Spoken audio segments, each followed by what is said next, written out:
Audio Jungle. Bom dia, meu nome é Daniel Vieira e hoje eu vou apresentar para vocês o webinar sobre Deep Learning aplicado à visão computacional com o MATLAB. Ah, eu vou começar com uma introdução sobre conceitos ba- necessários sobre redes neurais. A unidade fundamental da rede neural é o neurônio, geralmente chamado na literatura de perceptron. É, o que ele faz é muito simples. Ele recebe os seus dados na forma de um vetor numérico, aqui x1, x2 até xn, acrescentado com o número 1 na frente, já vou explicar por quê. Multiplica por um vetor de pesos que contido dentro do neurônio, com um peso a mais, o W0 aqui, que é o viés do seu neurônio, que vai ser multiplicado por aquele 1. Aplica uma função não linear, que geralmente tem cara de arco tangente, mas pode ser uma função logística, por exemplo, um sigmoide, tem várias opções aqui. E joga isso na saída. E essa é a predição que o seu neurônio faz. É, sozinho, ele não faz milagre. Qual que é a mágica dele? A mágica é o backpropagation. É, ele, depois de fazer uma predição, ele compara com o valor real que está na sua tabela de dados, calcula o erro, calcula o gradiente desse erro e dá um passo e atualiza os pesos internos de um pequeno passo que é função desse gradiente do erro. Esse backpropagation garante que os pesos do neurônio vão ser tais que a resposta vai ser o mais perto que ele consegue dar da realidade. Ainda assim, um neurônio sozinho não é grande coisa. Mas você não precisa ter só um. Você pode ter um array deles, uma camada inteira de neurônios, cada um fazendo a sua predição e jogando ela para uma camada à frente de um outro neurônio que dá a sua saída. E você não precisa se limitar a uma, você pode ter duas, três, quantas camadas você quiser. É, e isso o que é a forma que se constrói a rede neural. Isso, a rede neural simples, que pensa numa entrada em forma de dados, de vetor de dados numérico, e saída em forma também de um dado numérico. Como que se faz para trabalhar com uma imagem, por exemplo? Existe um tipo de rede neural, que é a rede neural convolucional, que é a que se usa para esse tipo de aplicação, envolvendo identificação de imagem, detecção de objetos, que são os exemplos que eu vou mostrar para frente. Como que funciona a rede convolucional? Você primeiro tem que ter uma camada de entrada que recebe imagens. Imagens nada mais são do que matrizes de N por M colunas, com às vezes em preto e branco, com um canal só, às vezes coloridas RGB, três canais. O que essa camada faz? Ela só recebe essa imagem e pode ou não padronizar normalizar essa imagem para que é, ela tenha é, o centro dela seja no zero. Imagens normalmente vão de 0 a 255 o valor de cada pixel. É, ela pode ou não ser normalizada para ficar, por exemplo, de menos 127 a 127. Seguida da camada de entrada, tem sempre pelo menos uma camada de convolução.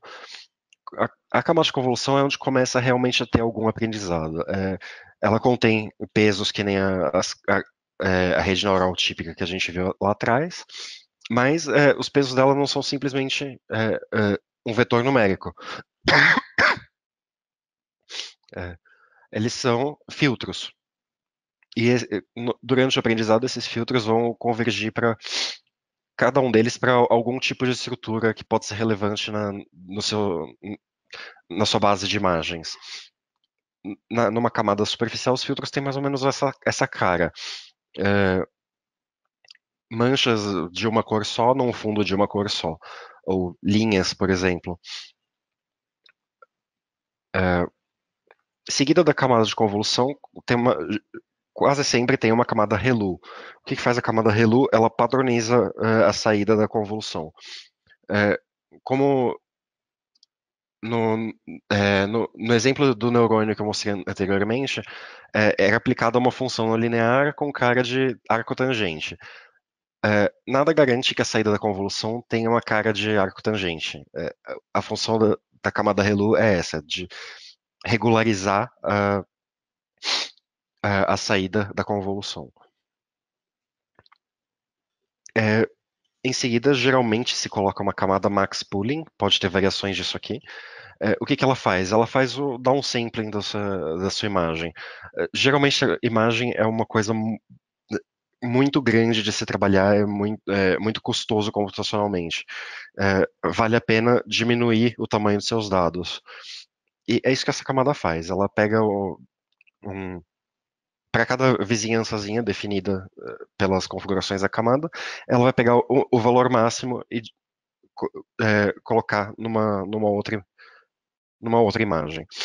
E, e isso diminui o tamanho da sua imagem. Em seguida, é comum se colocar alguma camada, não necessariamente o dropout, para fazer proteção contra overfitting. Eu coloquei o exemplo do dropout porque é a mais fácil de se entender. O que que ela faz? É, ela recebe uma imagem, por exemplo, aqui, com esses valores 7, 9, 9, 9, 8, 8. Ela aleatoriamente vai escolher alguns desses valores para jogar fora. E como que isso ajuda? Isso ajuda porque se, se a cada passo tem algum valor que não vai ser usado, eu não posso contar com nenhum desses valores. Então, eu garanto que a rede neural lá na frente, ela não vai é, viciar. Acho que essa é a palavra mais fácil de entender. É, ela, ela não vai. é, ela não vai pegar e entender que eu vou sempre olhar para esse único valor e ignorar todo o resto, por exemplo. Ela vai aprender a usar toda a informação que tem na- nessa imagem. Isso parece uma receita de bolo, né? Mas não é tão receita de bolo assim. Tem variações dessas camadas. A ReLU não precisa ser necessariamente ReLU, tem variações aqui. A Clipped ReLU, Leaky ReLU. Max Pooling não precisa ser necessariamente o máximo, pode ser Average Pooling, ou para algumas aplicações muito específicas, você pode não querer fazer downsampling, você pode querer fazer upsampling, aumentar o tamanho da sua imagem, e aí você faz unpooling ao invés de pooling. É, como eu falei, a dropout não é a única forma de proteção contra overfitting, tem cross-channel normalization, etc. E a ordem delas não necessariamente é essa também. Dropout às vezes pode vir antes do max pooling, por exemplo. E você pode repetir uma estrutura com essa cara quantas vezes você quiser. E a cada nível desses, entre aspas, a sua convolução vai ficando com cara mais e mais complexa. O que eram manchas e linhas, agora tem padrões listrados, padrões quadriculados, padrões pintados, múltiplas cores e estruturas cada vez mais complexas conforme vai indo mais e mais profundo na rede neural. E passada essa parte, você aí sim você conecta em camadas convencionais, como as explicadas lá no começo da apresentação, para tentar fazer as predições em cima. Depois da camada fully connected normal, você só precisa de uma camada de saída, que pode ser uma de regressão ou uma softmax com uma de classificação. E está pronta a rede neural. Você pode trabalhar com uma pré-treinada, por exemplo, a AlexNet. Qual que é a vantagem disso? Elas já vêm treinadas com milhões e milhões de imagens para milhares de categorias diferentes. coisa que um computador pessoal nunca conseguiria fazer. Sempre você precisaria com certeza de um servidor para fazer isso. No entanto, se você partir de uma rede pré-treinada e só modificar ela um pouco, você consegue treinar ela mais um pouquinho, não muito, o suficiente para ser feito num computador pessoal, com um conjunto de imagens consideravelmente menor e adaptar isso para uma tarefa completamente diferente. Como que se faz isso? É, aqui a estrutura da sua rede neural pré-treinada, com convoluções, camadas corretivas aqui que eu omiti, e opa, as camadas fully connected e uma camada de softmax com classificação. Para você adaptar isso para outra tarefa, você simplesmente joga fora as últimas camadas da rede já treinada e coloca camadas novas e manda treinar de novo. Eu vou. Como que se faz isso no MATLAB? É com esse código aqui. Você seleciona as camadas da sua rede já existente, você cria camadas novas aqui, por exemplo, nesse exemplo, criando uma fully connected de 4.096 neurônios, seguida de uma dropout, com 20% de chance de eliminar um ponto específico. Outra fully connected de 1024 com outra dropout. Uma fully connected com o número de categorias que eu quero classificar. E saída, classificação. E no fim, e aí eu colo as camadas de interesse que eu tenho interesse na rede pré-treinada com as minhas camadas novas. E eu posso usar essa função aqui, Analyze Network, para ver se o meu resultado está coerente ou se ele vai dar erro na hora de treinar. Opa. Mostrar isso funcionando no MATLAB. Aquele mesmo código.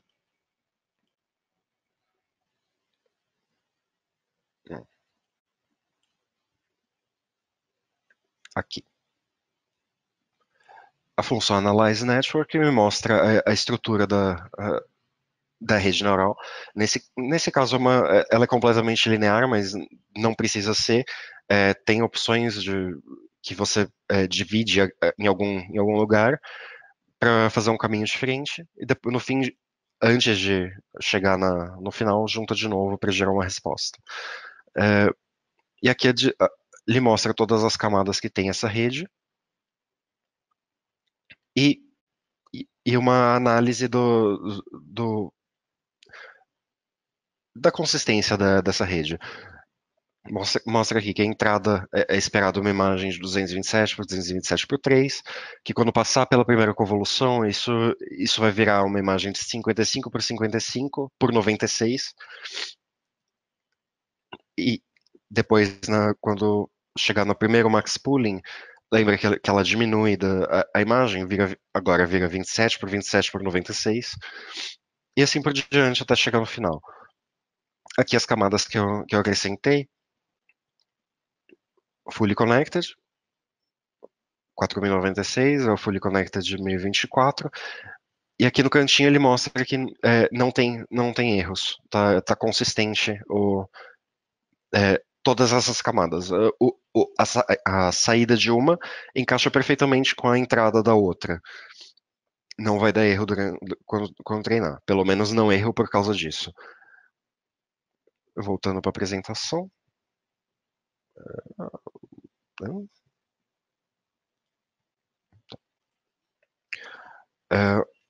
Para mostrar um pouco de como que se prepara os dados para treinar a rede neural, eu vou usar dados dessa base aqui, que tem 10.000 imagens de 11 tipos de comidas diferentes. Para isso se usa essa função Image Data Store. Você simplesmente seleciona qual pasta estão as suas imagens.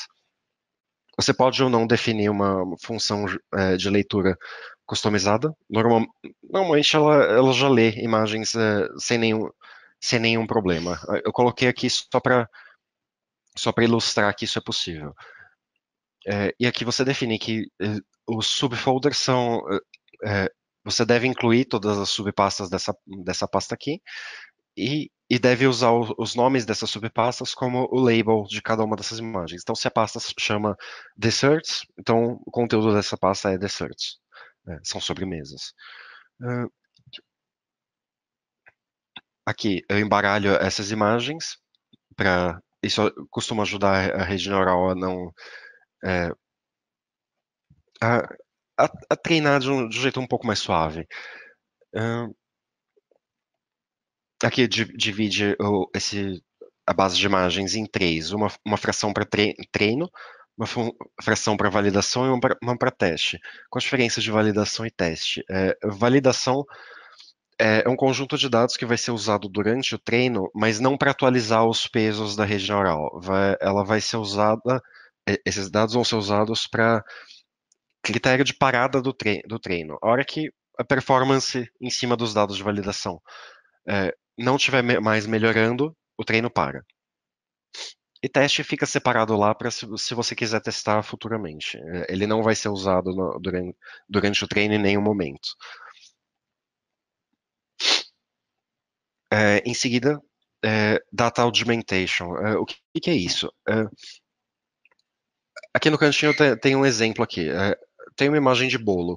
É, eu posso fazer diversos cortes diferentes, diversas rotações diferentes, diversas distorções de cor diferentes. Isso ainda é uma imagem de um bolo. E isso ainda é uma imagem válida para se passar para treinar a rede neural. Então, na verdade, as minhas 10.000 imagens são muito mais, porque eu posso, ao invés de passar as imagens cruas, eu posso passar é, variações das mesmas imagens. E isso, além de aumentar a quantidade efetiva de dados que eu tenho para treinar a rede, isso também é uma forma de proteger contra overfitting, porque evita que a rede neural simplesmente copie a minha imagem original e diga um bolo é assim e sempre vai ser assim. E aqui as customizações de como fazer esse data augmentation. Uma das possibilidades é reflexão no eixo X, na horizontal, é válido. É, outra possibilidade de reflexão vertical. Eu já coloquei como falso, porque dificilmente alguém vai tirar uma foto de ponta cabeça da comida. É, rotações aleatórias de menos 45 mais 45 graus. Tem algumas outras opções também, só não decidi não colocar. Tamanhos de saída padrão, 227 por 227, que é o que a rede neural foi configurada para aceitar. Em seguida, opções de treino da rede. É, tudo é setado através dessa opção Training Options. O algoritmo usado é Gradient Descent. Eu quero que ele plota o progresso o tempo inteiro. Quero que execute na GPU, porque costuma ser muitas e muitas e muitas vezes mais rápido do que na CPU. Mas eu não precisava setar essa linha. Isso já é o padrão do MATLAB. Se tem uma GPU, ele usa. Algumas opções de treino aqui, o número máximo de épocas, o tamanho quantas imagens por vez usar em cada iteração, que é o tamanho do mini batch. É, embaralhar as imagens a cada época. Taxa inicial de aprendizado, que é o lambda que foi mostrado naquela equaçãozinha lá no primeiro slide, no segundo. E alguns parâmetros da validação. Quais dados usar, o valid ADS, com que frequência tentar fazer uma validação e quantas validações tolerar antes de parar é, antes de parar o treinamento. E, no final, chama uma única linha aqui para treinar a rede neural. Treina a rede neural com estes dados, com esta configuração, com essas opções de treino. Só isso. Antes de mostrar o resultado, alguns comentários sobre o que esperar do resultado. Sobre esses dados, a gente sabe que são categorias bastante amplas e bastante mal definidas. O que que pode ser uma sobremesa? Tem uma infinidade de coisas que pode ser uma sobremesa. E para as outras categorias, idem. As imagens podem ser ambíguas. Muitas delas se encaixariam perfeitamente em duas ou três categorias. Por exemplo, um sorvete com frutas. É possível que essa base seja incompleta, então a performance dela pode não ser boa se você testar isso em algo completamente novo, que não tá na base. E um último comentário aqui, para quem assistiu um webinar anterior de visão computacional, essa mesma base foi usada para treinar um outro algoritmo de visão computacional, Bag of Features, que teve 47% de acurácia, que é bastante pobre, na verdade. Então, a gente já sabe que não pode esperar muito, porque esse é um problema consideravelmente difícil para a rede neural tentar resolver. E vamos ver como é que ela se sai. E aqui a gente vê que ela se saiu consideravelmente melhor do que Bag of Features, 77% de acurácia.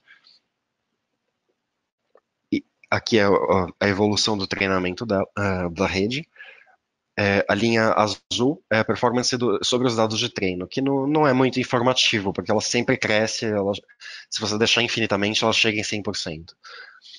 O que interessa mesmo é a performance da validação, que ela tende a estabilizar em algum ponto.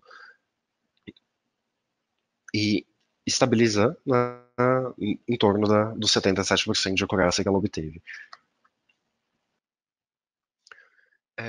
Para visualizar a performance da rede neural em mais detalhes, dá para plotar a matriz de confusão. A matriz de confusão mostra a cada categoria da classificação que fração ela errou e que fração acertou, e aquilo que ele errou mostra o que errou, como que errou. Por exemplo, categoria bread, pão, ele só acerta 54%, erra 45%.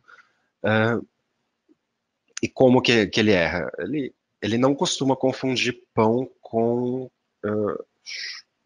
dessert, por exemplo. Isso. Mas ele confunde bastante pão com fritos, por exemplo. Outras categorias ele acertou bastante. Por exemplo, vegetais, 96% de acerto. Risotos, 91% de acerto. Bastante bom. Uma outra forma de visualizar o resultado do treinamento é ver é, é o, é o Deep Dream. Vocês podem já ter visto alguma coisa parecida com isso. Aquelas imagens psicodélicas que a Google gera. É, na verdade, qualquer rede convolucional consegue gerar aquela imagem. O que aquela imagem significa? Ela mostra uh, o que o que a rede aprendeu, exatamente. Então aqui, por exemplo, essas imagens mostram o que a rede entende por pasta, por exemplo, macarrão. E a gente vê que tem alguma similaridade com o macarrão realmente. Tem rolinhos aqui de alguma coisa, é amarelo, tem uma cara de fios. Se olhar para de vegetais, tem algo parecido com limões aqui, por exemplo, frutinhas redondas, alguma coisa do tipo. Outras categorias já não são tão boas. Por exemplo, bread, que a gente viu que era uma que errava bastante, não parece com nada. Dessert também errava bastante, também não parece com nada. Isso também é uma forma de avaliar a qualidade do aprendizado da rede neural. E como que se usa isso? Tem várias formas de se usar isso, mas eu vou mostrar uma que é um truque bastante legal para outras, inclusive para outras aplicações. Você pode transformar o seu celular numa IP câmera baixando um aplicativo como esse, e você pode acessar uma IP câmera dentro do MATLAB. Quando você mandar ele transmitir como uma IP câmera, ele vai te dar um número de IP aqui, que você usa dentro do MATLAB com este código. A função IPCAM conecta numa IP câmera com esse IP. Carrega a sua rede neural treinada. e dentro desse while aqui, ele vai ficar aqui dentro até fechar a janela. É, ai, droga. É, função snapshot captura um frame da sua câmera e você pode classificar aqui com a função classify, usando a sua rede treinada. É, e aqui só alguns indicativos para serem colocados na tela. É, eu faria isso agora se eu tivesse alguma comida por perto, mas como eu não tenho, eu apontei para a tela do computador com uma foto de comida. Fica uma imagem suja, mas já dá para ter uma ideia de como que fica. É, no quadrado vermelho, indicando qual é o corte que foi feito na imagem para para tentar fazer a classificação. E aqui no cantinho, qual classe que ele pegou. A gente está vendo que é um risoto e ele classificou como risoto. Então, próximo exemplo. Você não precisa partir de uma rede pronta, você pode criar ela na mão por código, simplesmente definindo camada por camada, parâmetro por parâmetro. É, não é tão absurdamente difícil assim, é, mas é trabalhoso. E, mas pode ficar muito mais fácil se usar o Deep Network Designer que eu vou mostrar agora. Deep Network Designer aqui é um aplicativo que foi lançado agora na versão 2018b.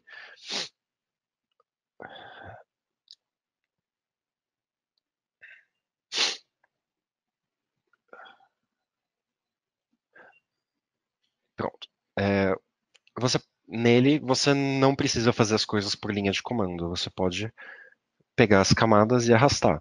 Eu mostrei durante a apresentação mais ou menos qual que é a estrutura que se deve seguir. Então,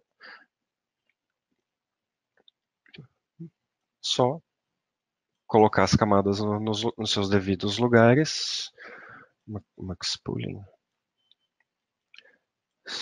Fazer uma bem simplesinha, só de exemplo.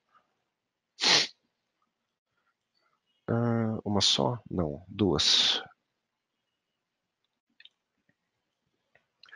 E, por último, classificação e no fim conecta.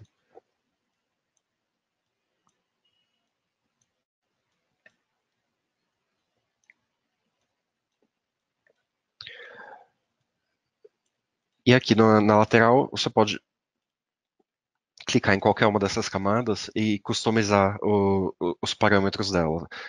Costuma valer a pena fazer isso, porque os parâmetros padrão muitas vezes são, por exemplo, 10 neurônios. 10 neurônios não faz nem cocequinha é, para tentar aprender alguma coisa quando você está trabalhando com imagem. No final, você pode exportar isso para o seu workspace.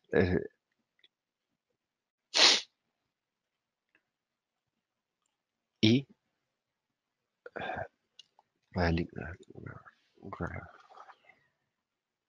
é isso. E ele está aqui. Ponto layers com as camadas aqui. E eu posso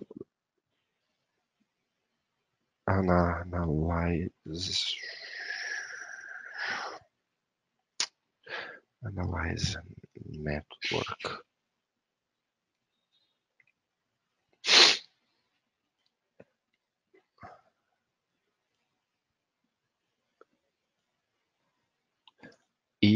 Eu esperava algum erro, não coloquei tudo no default, nem mexi, mas tudo bem. Tá aí a rede neural sem erros. Rede neural não, né? É a estrutura de camadas. Para isso ser uma rede neural de verdade, tem que ser treinado primeiro. Voltando para a apresentação. Ok.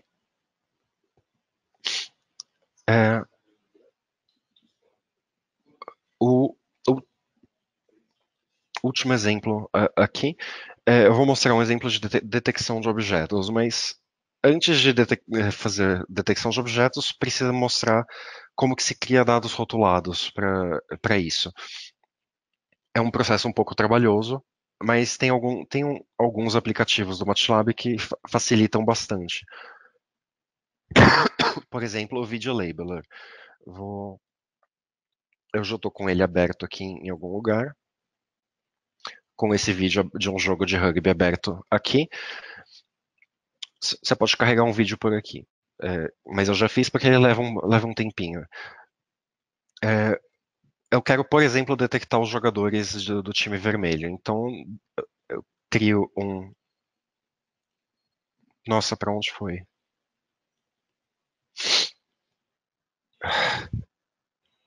Eu não acredito que isso não vai dar certo. Ok, quando eu cliquei aqui no label, ele abriu uma janelinha para eu definir o que eu quero setar.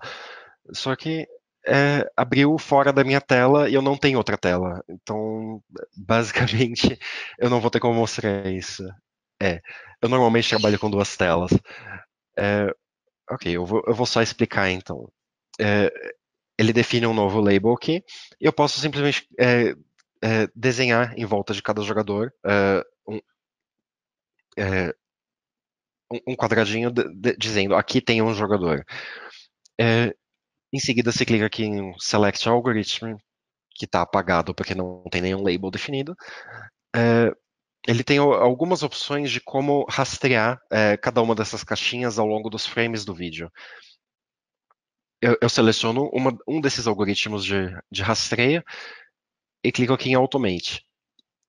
No Automate, eu posso dar play e ele vai seguir essas caixinhas ao longo de alguns frames do vídeo até eu clicar para ele parar. Não, geralmente costuma valer a pena fazer isso por um número pequeno de frames, porque é, esses algoritmos vão distorcendo com o passar do tempo. Mas já é muito mais útil do que marcar frame por frame, certo? E voltar para a apresentação.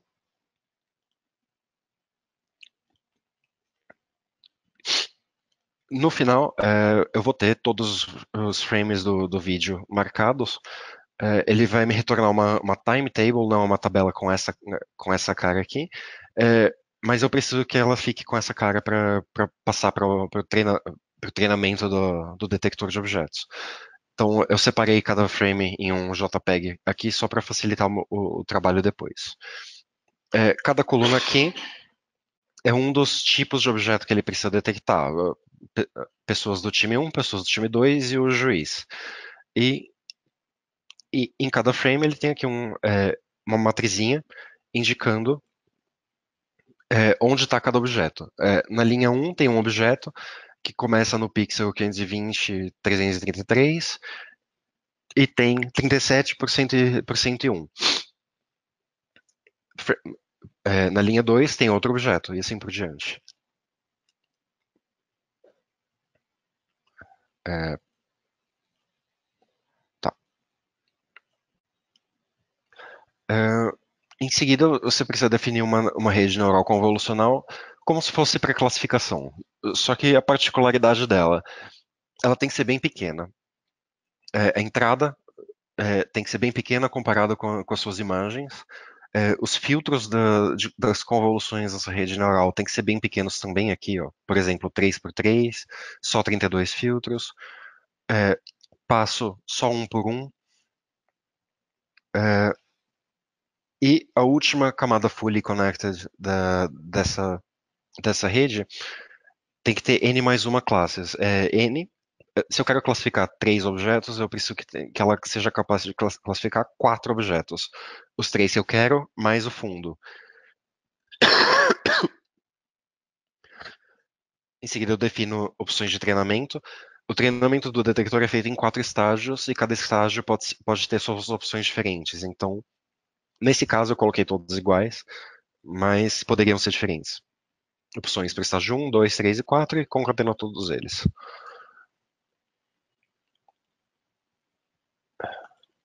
Tá. E, no fim, simplesmente passa isso para o detector de objetos com a função train faster RCNN Object Detector.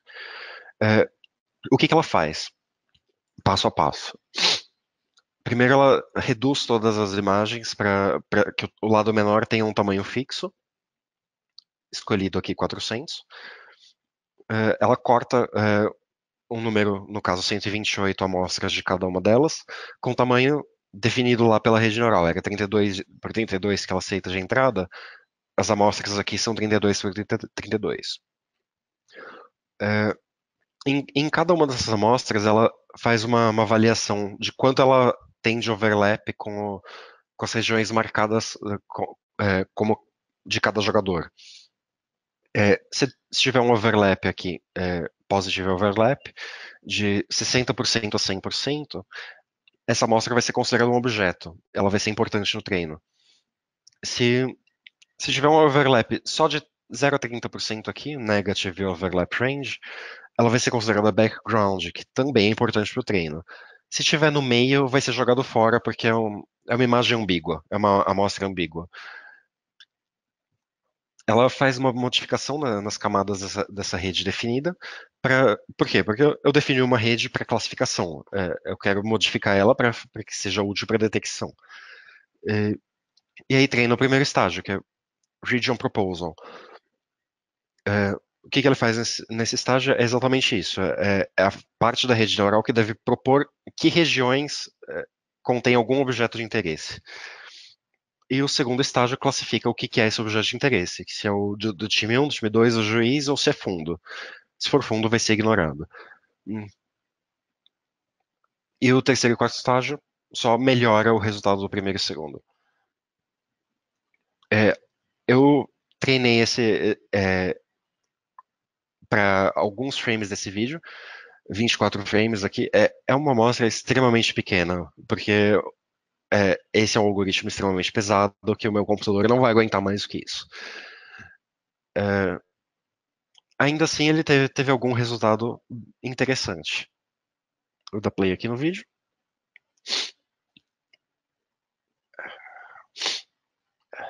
Vocês veem aqui um erro aqui que ele pensa que a placa do Bradesco é jogadora, porque tem as mesmas cores, mas depois ele corrige.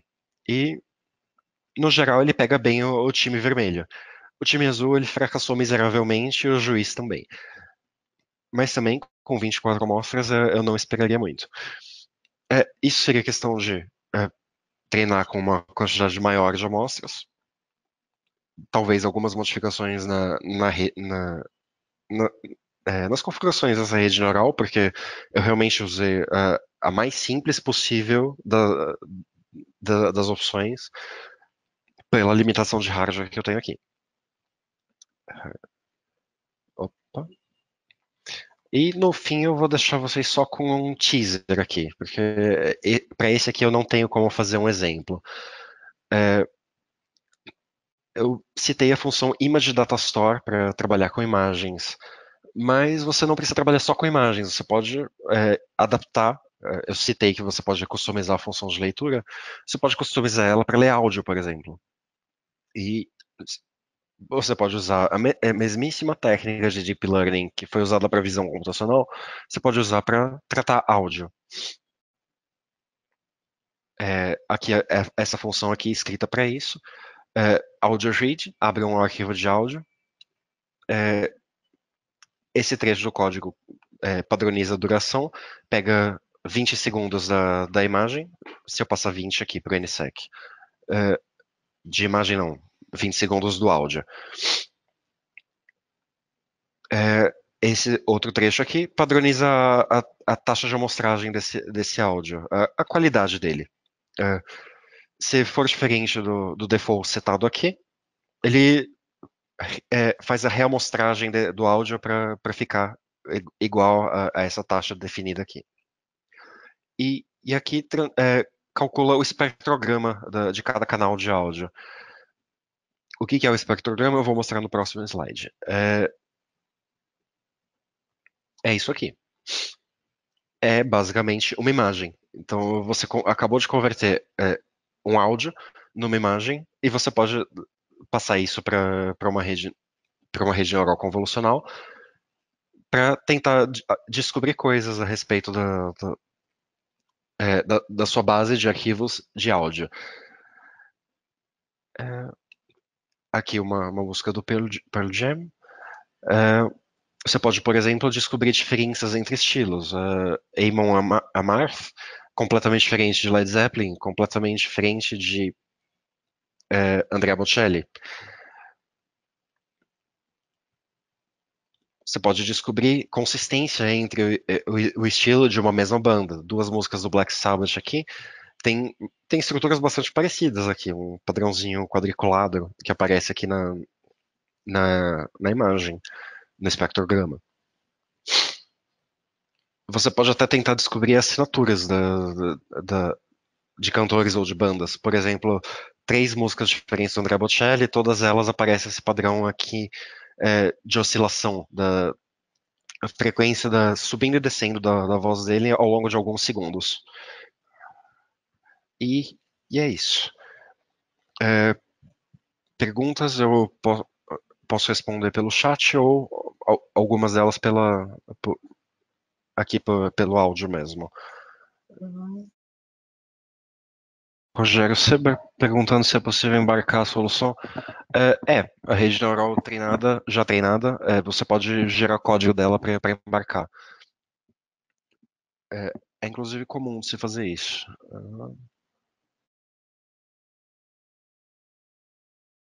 Bom, o Gladson está perguntando: para que eu consiga obter uma acurácia considerada relevante em processamento de imagem, qual seria a quantidade ideal mínima de imagens em um datastore?